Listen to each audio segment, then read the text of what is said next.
Rockit Global. Um, why has this company been so successful? That's a really important question for us all to ask. Um, Originally invested in back in 2011, Phil Allison, who was the founder of the company, approached Enterprise Angels. Phil had been an exporter and an apple grower for 20 years. He really knew not only how to grow apples, he really knew the market for them.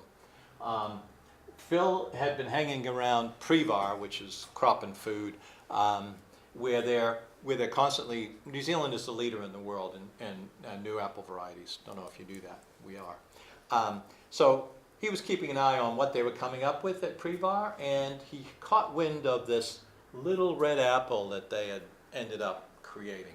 Not genetically modified, this is all natural genetic breeding stuff. And he asked them about it, and they said, well, the scientists said, well, we got this apple, it's got great growing qualities, amazing growing qualities, and taste, and also keeping qualities. It's just a wonderful apple. The only problem with it is it's so small. I mean, the apple will go down to golf ball size naturally, and up to sort of like about that size. And the beauty of an apple that grows naturally that size is it's not coming off a tree that's got a problem, and that's why the apples are small, and then the apples don't taste very well. That's the natural size of the apple. So it's a beautiful apple in every regard. So Phil said to them, knowing the markets very well, said, yeah, really, you probably just want to breathe this one into something else and get those qualities going. But look, if you don't mind, I'll take a worldwide commercialization license off you, and I'll see if I can do something with this. And Prevar is interested because they get a royalty, just like Zespri does off the sale of gold, kiwi fruit. And he did. Now Phil knew very well what he was doing. He had wanted for many years to take an apple out of the produce section and put it in the snack aisle. When Mom goes down the snack aisle and she sees Rockit apples and she sees chips and candies and all the rest of it, what's Mom want to get for the kids? She wants to get those. And what do the kids want?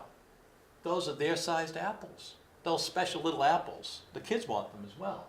Now Mom just paid over $20 a kilo for the apples. Mom doesn't care because she's going to spend $5 on a candy bar anyway. So everybody's happy. The kids are happy, Mom's happy, and we're happy as investors in the company too. So this is the idea that Phil had, and this is what Rockit has become. Now, how did it get from a grower and exporter? Phil has his skill set, and Phil has now been bought out of the company. The private equity firms that came in bought Phil out of the company. How did we get the company from 2011 to today, where it has gone up in value almost 10 times? That was the team that we put around the company. We had an absolutely fit for purpose team. We had the legal advisor who had the lawyer who had done all of the legal work to develop the gold variety of kiwi fruit around the world, all the licensing agreements, all the plant variety right work, all of that. We had that person as an investor and a director in the company. We had the company that is one of the main horticulture packaging companies in New Zealand. It is about packaging. They were major investors in the company and also sat on the board. We had one of the most experienced horticulture orchard management companies in the Bay of Plenty. He's a major investor. He was on the board. He knew about horticulture crops in the Bay of Plenty. We're talking about apples in Hawke's Bay. Not a problem. He just could apply his skill set directly over there. So we put together a fantastic team of very, very knowledgeable people who were able to take the company forward very, very quickly with growers around the world and markets around the world now as well. So in your local New World, definitely you can see them in New World now. We have enough apples that we can supply at least some in New Zealand. And the ROP partnerships that I mentioned before, being from the Bay of Plenty, we thought the growers are going to do incredibly well out of this, the first growers of the apple. Why don't we be the growers of the apple? So we own 100 hectares I think it's hectares, not acres, hectares.